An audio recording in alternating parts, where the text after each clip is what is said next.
Hey everyone, thanks so much for joining us. My name is Ashley Stanhope. I'm the Director of Communications for Ether Capital.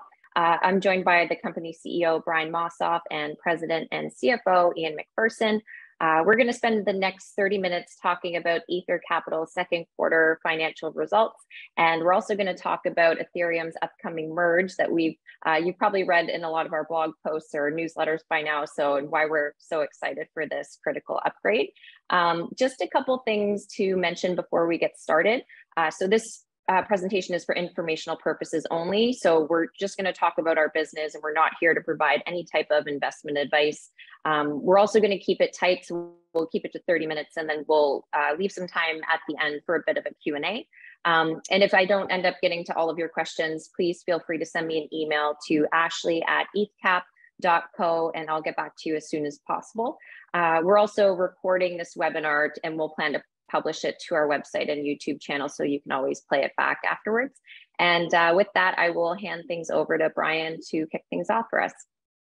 Thanks for that, Ashley, and hello, everyone. Glad you're able to join us today. As Ashley mentioned, I'm Brian Mosoff, the Chief Executive Officer of Ether Capital. I'm going to turn things over to Ian momentarily to discuss the recent financial results, but just very high level for anyone who's new and is joining us and not familiar with Ether Capital. We are a company focused on the Ethereum ecosystem and core infrastructure. We have some bullet points here, just mentioning some highlights. We hold over 44,000 ETH on our balance sheet, and we've staked a large number of it. It says in the second point, over 20,000. The yield is currently over 4% on that. We're going to get into what staking is and why that's really exciting a little bit later. And we generate revenue through those activities, plus some consulting arrangements that we have. And we are in the process of transitioning from a holder of ETH to a holder of ETH, plus having some operating business. There are four key executives I'd like to point out today. We already know who I am. Ian McPherson, who is joining us today, is our CFO, and Jill Friedman is our COO, and Cheyenne Eskandari, who is our CTO, our Chief Technology Officer. So strong management team who have joined us in the last less than 12 months, and we are really excited about where we're going. So with that, I'm going to turn things over to Ian to discuss the recent financial highlights. So over to you, Ian.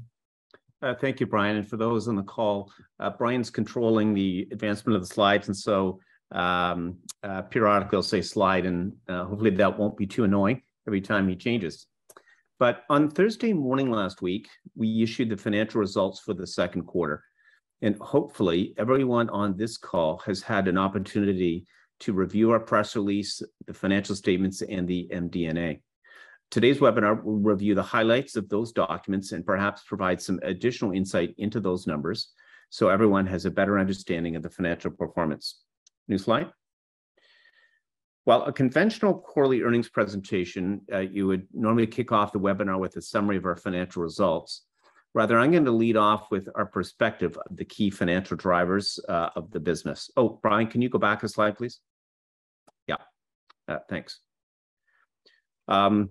On this page is a list of 6 items that investors and prospective investors should consider when assessing our company. And these include the price of Ether, our most important asset, the yield on staked Ether, which provides the company with revenue, consulting revenue, which is paid in fiat C dollar, prospects for future operating businesses at Ether Capital, which we will address a bit later, the monetization of a non-core investment in Wyre, a private US company, and finally, taxes.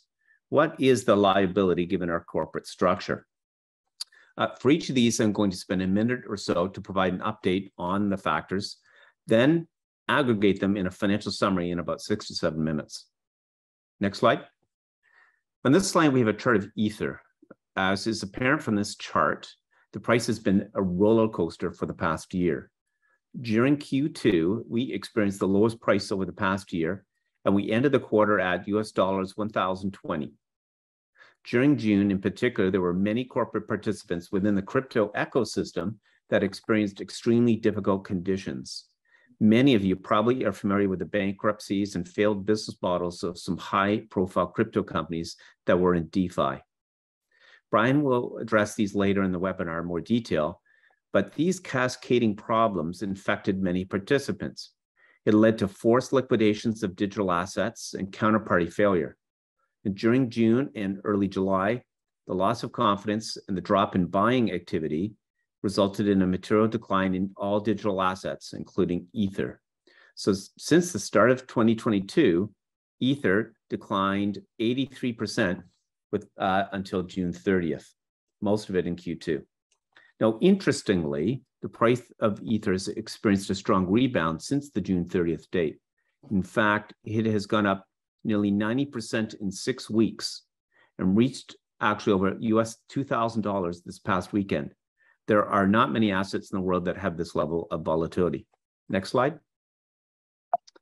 The valuation of our company is very reliant on its balance sheet assets currently. Although our external auditor has reviewed our financial information, these numbers are not audited. The decline in Ether during the quarter from $3,284 to $1,020 in one quarter had a very material negative impact on the valuation of our digital assets. From this table on the slide, you can see the material decline in valuation by quarter since December 31, and you can link it to the price of Ether at the bottom of the table. Now, it is important to emphasize, though, that these are not realized capital losses, and there have been no transactions in our Ether or staked Ether during the quarter. Now, given the Ether is closer to $1,900 this morning on August 15th, the digital asset value would be closer to $110 million today versus the $58.6 million value on June 30th. Now, for the accountants in the audience, there is a different valuation methodology for Ether versus staked Ether and Ether rewards. This is due to the IFRS rules, and that staked Ether and Ether rewards are currently deemed to be illiquid level 3 assets. Ether is deemed liquid and is marked to market. So this is explained in more detail in our interim unaudited financial statements. Next slide. One of the strategies that distinguishes Ether Capital is the ability to earn income or yield on our Ether by staking it. This is not feasible currently with ETFs that hold Ether or Bitcoin. Now, for those unfamiliar with staking, we post our Ether into a staking pool and validate new blockchains on the Ethereum 2.0 network. For undertaking this activity, stakers earn fees. More detail about staking can be found in our financial statements in the MD&A. The company is staking approximately 47% of its Ether assets and earned a yield of approximately 4.65% in Q2, similar to the 4.76% for the first 6 months of the year. We are paid in Ether, not US dollars or fiat currency, and we hold these Ether staking rewards on our balance sheet. Currently, there's no market to sell these rewards for fiat currency, but it is expected that they will be liquid after the merge, and Brian will address that topic later. The company intends to stake more of its Ether, given it is not an active trader of its Ether assets. And within time, such staking percentage may range between 80% and 90%, subject to board approval and prevailing market conditions. If this increase in staking from 47% occurs, it should positively impact the company's revenue potential from its assets. Next slide. Another source of revenue for Ether Capital is consulting revenue with Purpose Investments. Purpose is one of the largest crypto ETF providers in the world. When Purpose launched its family of digital asset ETFs, it relied on Ether Capital to assist that launch and the continuous marketing of those ETFs. We entered into a formal agreement about 18 months ago, and the company shares in the management fees of those ETFs. This slide summarizes the consulting revenue earned, which is highly linked to the assets under management of the Purpose crypto ETFs. That period ending AUM is included in the table. The AUM is highly correlated to the price of Bitcoin and Ether, the two flagship funds managed by Purpose. An attractive feature of this revenue source is that it is paid in C dollars and allows the company to pay for some operating expenses. Next slide. In 2018, the company considered a strategy of using its capital to invest in early stage crypto companies. It was a 2 million Canadian dollar investment that was made in a private US company, Wyre. Since that time, Wyre has increased materially in size and scope, and it agreed to a takeover bid by Bolt in early April of this year. Shareholders of Wyre have approved the transaction and are awaiting regulatory approvals in multiple US jurisdictions. Both Wyre and Bolt are private US companies, and there is no traded market for their shares. At this stage, we do not have access to financial statements at Bolt. But based on various valuation methodologies, the company estimated the value of its Wyre investment at $4.175 million on June 30th, a material reduction from the $6.2 million valuation on March 31. Now, this write-down can be attributed to a material decline in publicly traded valuation metrics for technology stocks, all of them, and below budget operating metrics at Wyre. It is our hope and expectation that the transaction may close in late Q3 of this year. Next slide. To finish my remarks on financial drivers, I end with the most popular topic of taxes. We've not discussed this much previously, but this table summarizes our tax situation.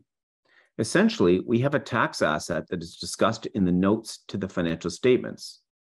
And over the years, the company has generated income tax losses that total approximately $19 million. They are not on the balance sheet as an asset, but we keep track of them. This year, there are two potential calls on the use of those tax loss carryforwards that can be applied to shield the company from potential taxes.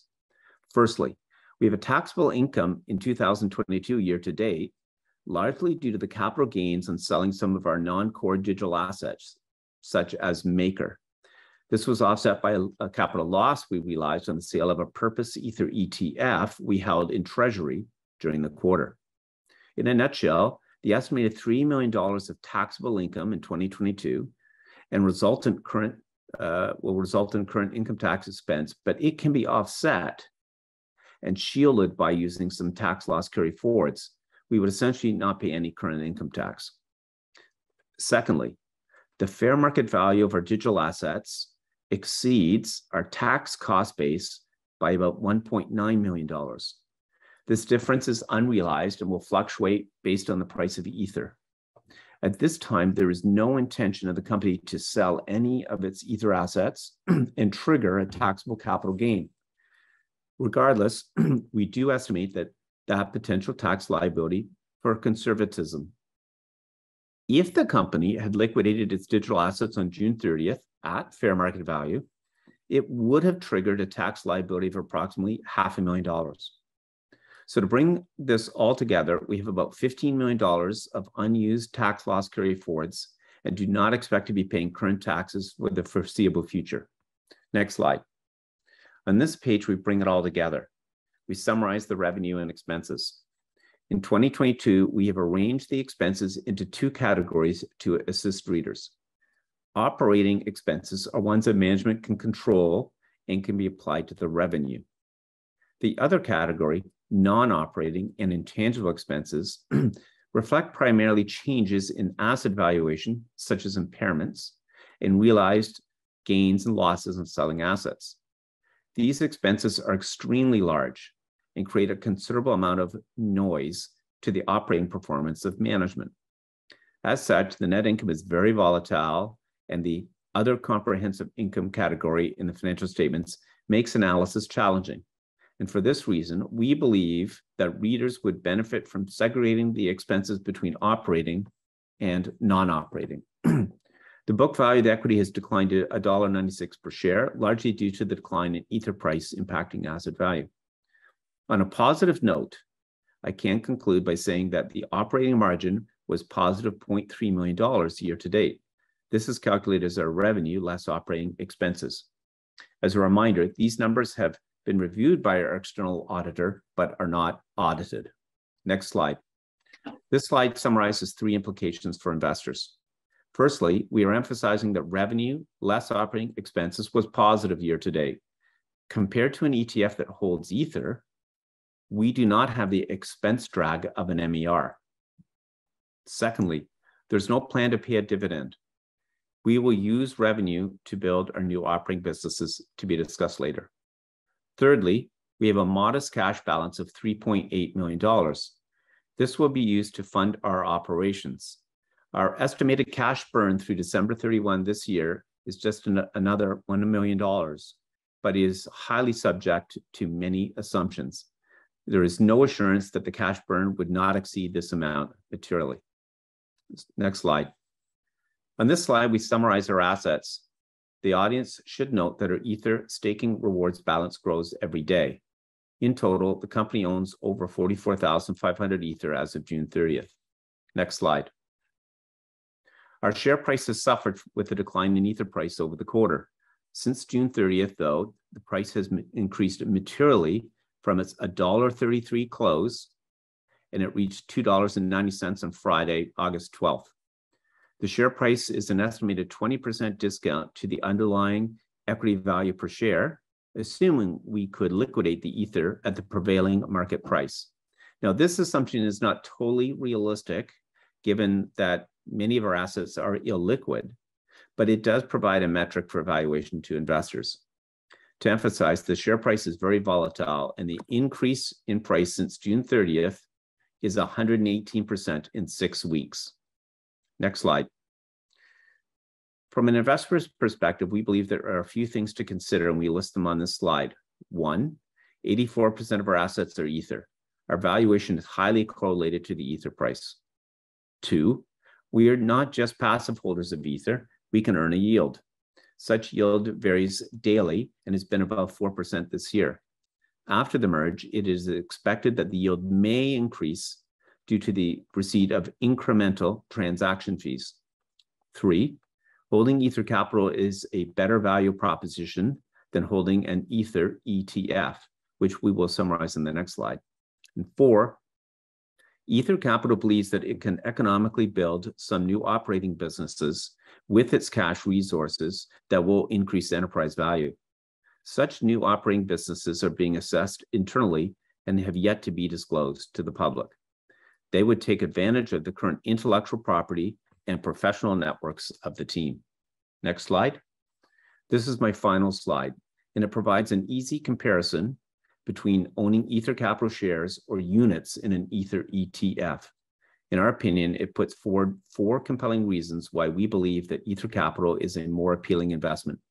Our company can generate revenue and provide a yield on its assets. Our shares have been trading at a discount to the theoretical book value per share.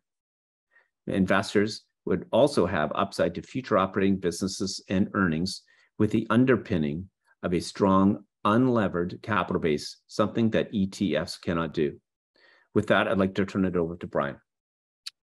Thanks for all of that color, Ian. I'm going to start by providing some color on the recent events that have taken place in the market, and then relate that to what it means for Ether Capital shareholders.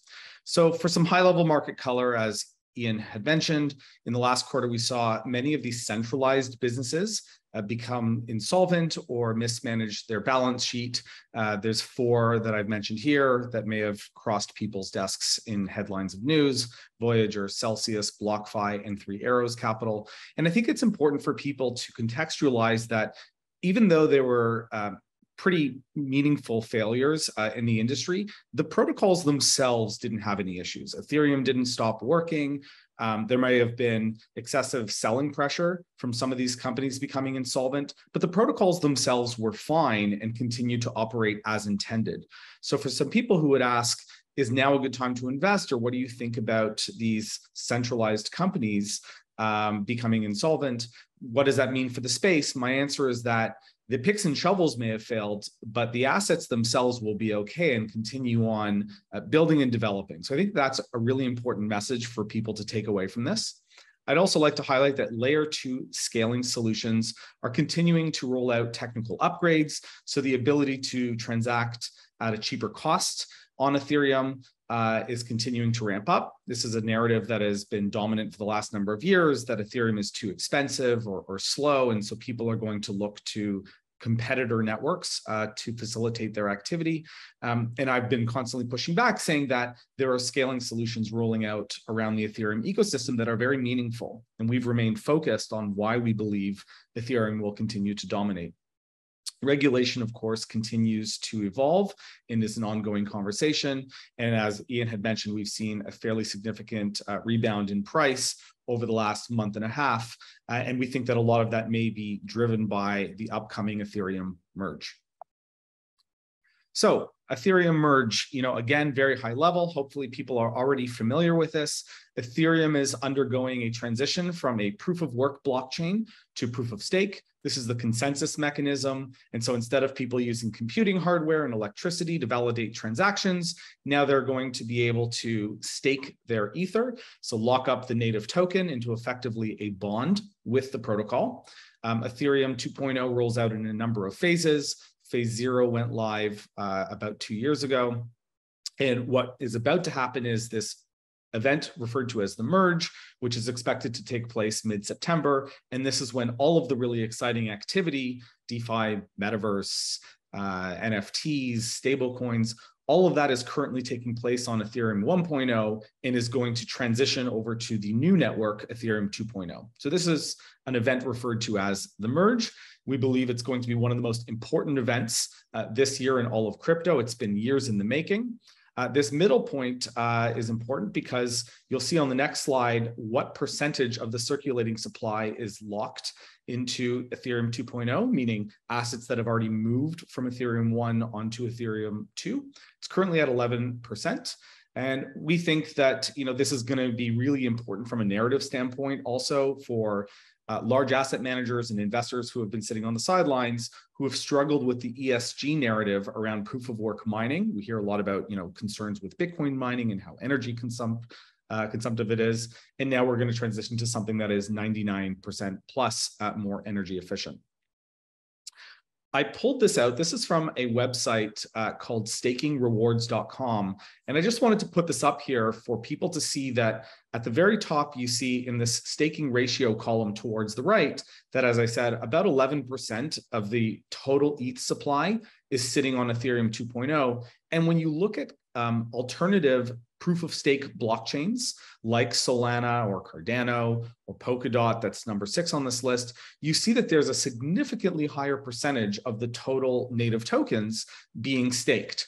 And so you might be wondering, why is that? Why is there only 11% of all of the Ether staked on Ethereum 2.0? And what insight might that give an investor of what's about to happen when this merge takes place? So I thought this might be helpful for some people. And again, this came from a website called stakingrewards.com, and it's constantly being updated. So you can go to it at any point in time and see how these numbers are changing. And so why is the merge an important catalyst? Why are we really excited about it? Well, a lot of people, we believe, have not decided to stake their Ether, to transition from ETH1 onto ETH2, because there was this unknown time of when the merge would take place.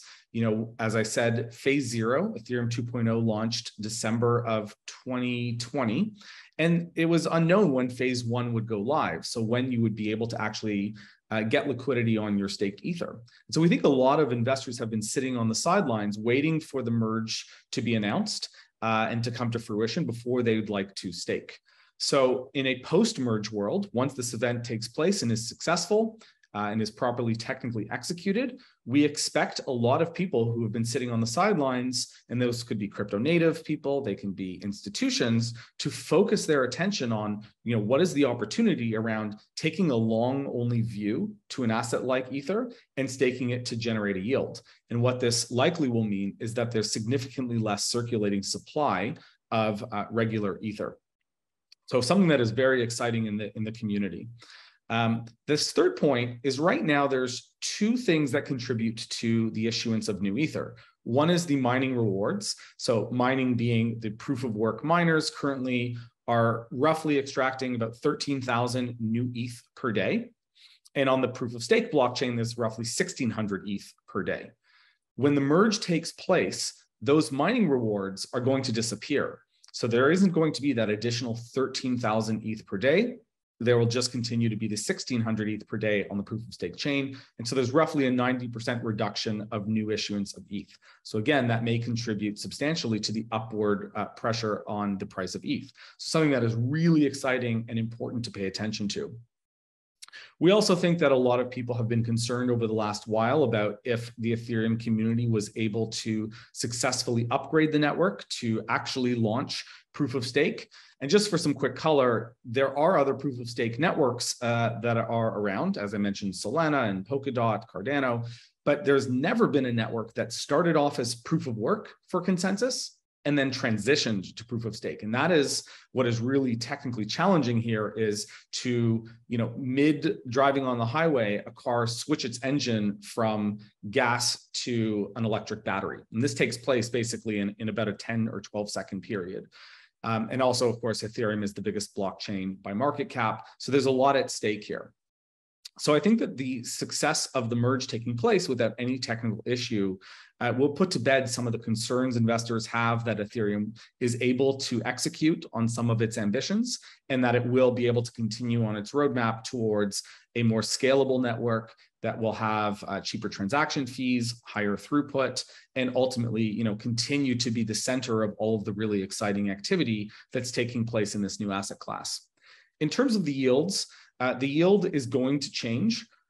We don't know what it will be, but things that will contribute to that number will be the amount of transaction fees that are taking place per block, so how much activity there is on the network, as well as how many people are staking and that you are splitting the rewards with. So again, we don't know what these numbers will be. Currently, it's just above 4%.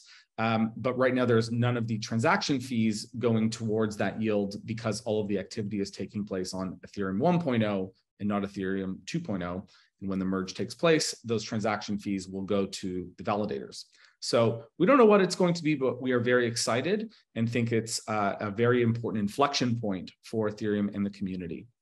So what does this mean for Ether Capital shareholders? Why should you be excited as we close off the summer and head into September? Well, hopefully the merge doesn't get delayed and does take place in the middle of September, and that there's no technical issues and it is a successful transition.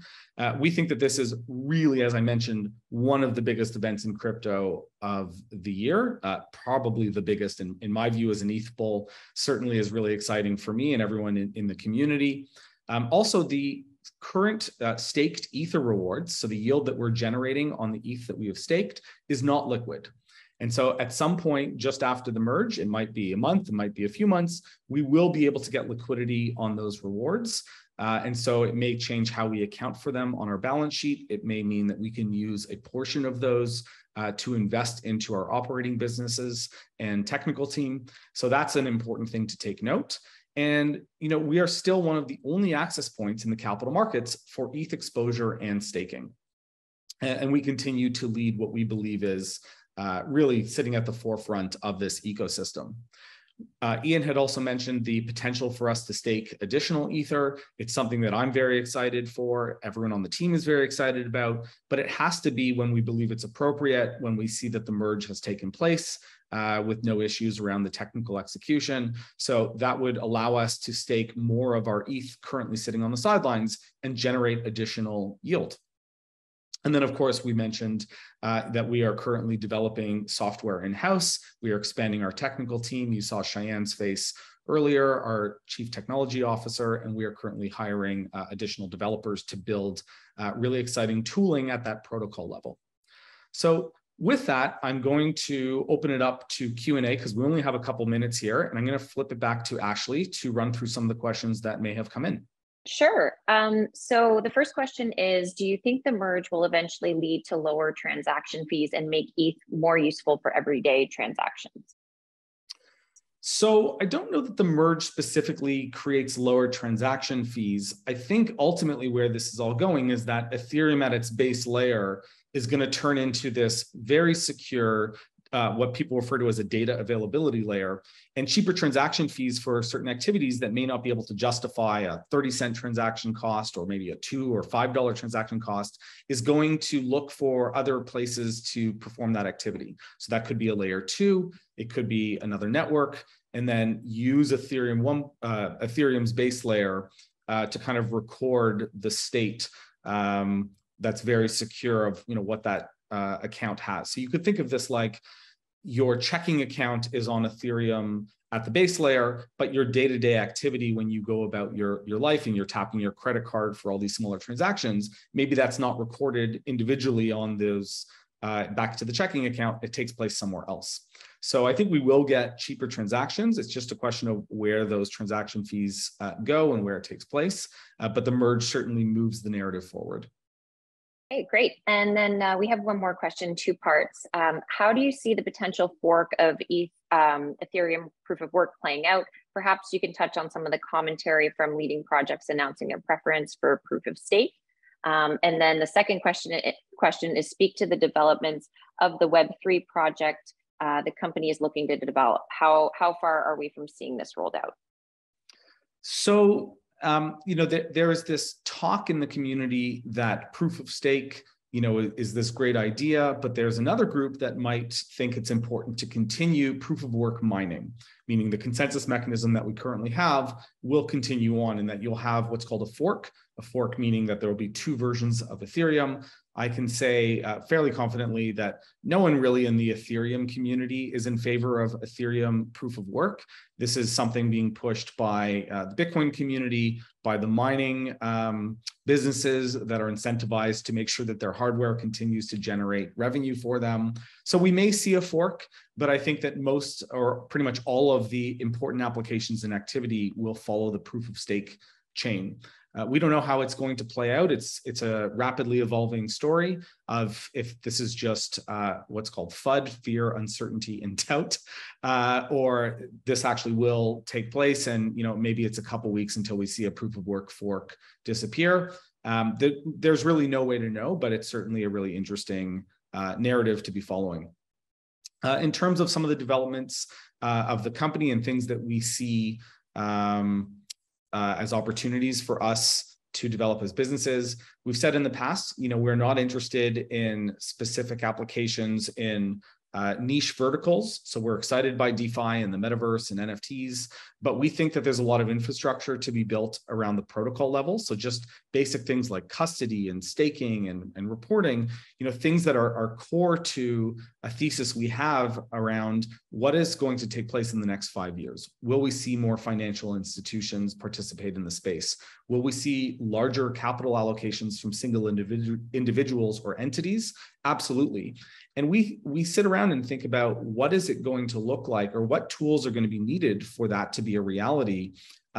These are problems that, as one of the few public companies focused on Ethereum and staking and having to take on these accounting obligations because of our structure, we've had to tackle a lot of these pain points, and we think that we can be very useful in helping solve those same issues for other entities. So we haven't announced specific business lines yet or specific tools that our tech team is developing, but we hope to share that with the market soon. But again, we are going to focus on the protocol level, core infrastructure, not specific verticals. Okay, I think that's all of the questions. I think we're probably good to wrap up. Thank you everyone for coming out today, and we'll post this video on our website and our YouTube channel that you can replay at a later time. Have a great day. Bye everyone. Thank you for joining.